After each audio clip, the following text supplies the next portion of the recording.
We are Siouxland proud.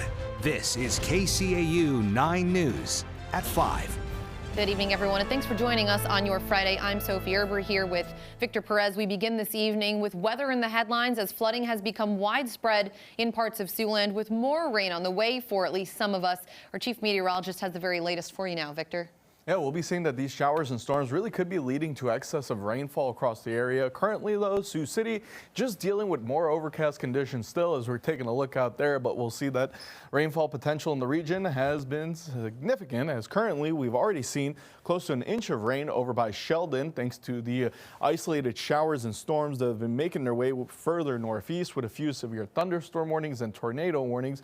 But you'll see that covering Siouxland and much of the plains and the western Midwest, we'll see that there are excessive rainfall potentials as we look forward through the evening hours tonight and into the afternoon, mirroring the severe threat potential across the region with slight and marginal severe thunderstorm chances across much of the viewing area, and that has led to concerns for potential flooding as we see widespread flooding and temperatures are currently in the 80s. So rather hot and humid conditions that could be ripe for this storm development that we'll be keeping an eye on over the next few hours. Sophie? All right, thanks a lot, Victor. And KCAU 9 News reporter Travis Chin has been out in various communities today dealing with all the flooding this afternoon. We catch up with him now in Spencer, Iowa. Right now, Travis, what are you seeing out there? Well, Sophie, it literally just got done raining here in Spencer, so just what they need, more rain up here in the Iowa Great Lakes region. But earlier today, I started my day actually in Rock Valley, Iowa.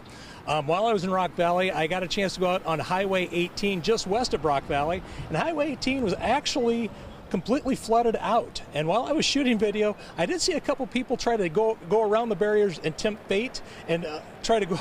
I looked like they were going to try to go across the water. Luckily, cooler heads prevailed. They did not try because the water was pretty deep and it was going pretty fast. Next after that, I got up to Albert, Iowa, where there was a train derailment. Now, I wasn't able to get very close, but it looked like from where I was at, there was water surrounding the derailed train. There were a lot of workers out there working on it, trying to get it out. But the train did derail, and it was laying in water. So I'm assuming, I don't know for sure, but it looked like that it was caused from the floodwaters of the river that goes right next to it. Next after that, I did head up to Rock Rapids. Had a chance to speak to some people that were filling some sandbags. Also had a chance to speak to a few business owners that are right by the river up there in Rock Rapids. And they are very concerned. If the river does crest tonight, the businesses that are right by the river are probably going to get flooded, and that's going to cause a lot of damage for them. Now, if you look behind me, you'd probably think I was in Okoboji, and these are one of the Iowa Great Lakes. It's not. This is the Little Sioux River here in Spencer, and it has been out of its banks pretty much for most of the last week. And also you can't see, but behind me to the west, it is getting very dark, so it looks like that we are going to get a lot more rain coming in. Hopefully not. This area does not need it, but it looks like we do have some more rain coming in. So, Sophie, I'm going to send it back to you down in beautiful Sioux City in the studio there. All right, thanks, Travis. And you are correct. It does appear on radar some more rain, and we will check back with you again there at 6.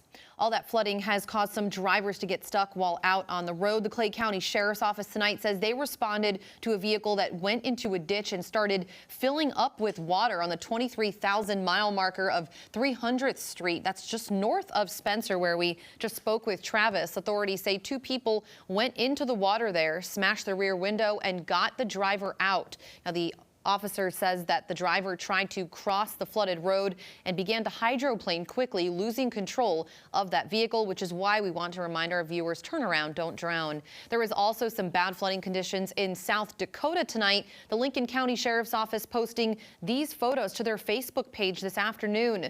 Many roads in the county are underwater. Deputies and local fire departments have responded to a number of stranded drivers out on the road. Accidents and rescues early this morning as well. The Lincoln County Highway Department and local city street departments are placing barricades out and checking road conditions every hour. Sandbagging, as you can see, well underway since last night. Many streets tonight do look like rivers across the Rushmore State, and unfortunately more rain is in their forecast. The town of Akron preparing for potential flooding as well tonight, with residents there getting together some sandbags for the community. With river levels expecting to crest up to 24.5 feet, the town is blocking off Highway 48 to keep water from running into Akron. If we stay under the 25-foot mark, we're pretty well prepared. If we hit the 25-foot mark and go higher, we'll have to make some different plans. But as of right now, I think we're in good shape. With a couple dozen people out helping there today, organizers tell us they are hoping more residents will volunteer in the coming days. They have put out a post asking for help on their Facebook page. And with the Big Sioux River rising 24 feet, residents are getting their town ready by preparing sandbags as well. The mayor of Hawarden sent out a Facebook page reminder to all residents to please help as much as they can. The mayor also pointing out that for people in the lower parts of Hawarden, they will be taken care of if there are any damages to their homes. And with what seems like a continuous stream of severe weather and rain here in Siouxland, insurance and roofing companies working overtime to keep up with the constant need for repairs and calls. Professionals in the roofing industry tell us tonight if there's a leak, call them right away, and they will at least try to find you a temporary fix for it. As far as insurance goes, experts at Premier Solutions told us they have one of their workers come out to inspect possible flood or hail damage, again, as soon as possible. Meanwhile, the National Weather Service is giving out a few tips on how to stay safe during floods. When flooding does occur in your community, they recommend you get to higher ground immediately and evacuate those areas that could flood in the future. That includes dips, low spots, and normally dry washes. Now, avoid roads that are flooded completely. Officials say if you do drive into what appears to be a washed out road, they just recommend immediately turning around. Don't drown. To find the latest information on flooding conditions in your community, along with damages and other information, you can find it all on our website right now, along with the latest weather conditions at SiouxlandProud.com. And in other news tonight, Sac County authorities announced David Schultz, who was missing for months, died from hypothermia related to methamphetamine intoxication. According to a press release released this afternoon, an investigation into his death reveals Schultz was trucking for nearly 30 consecutive hours. It says the combination of severe sleep deprivation and meth use induced Schultz into a medical emergency. This caused him to leave his truck, where he succumbed to the elements. The release says his death was ruled accidental. The Sac County attorney tonight says the investigation is officially concluded now. For more information about this investigation, you can find it all on our website. Again, that is SiouxlandProud.com.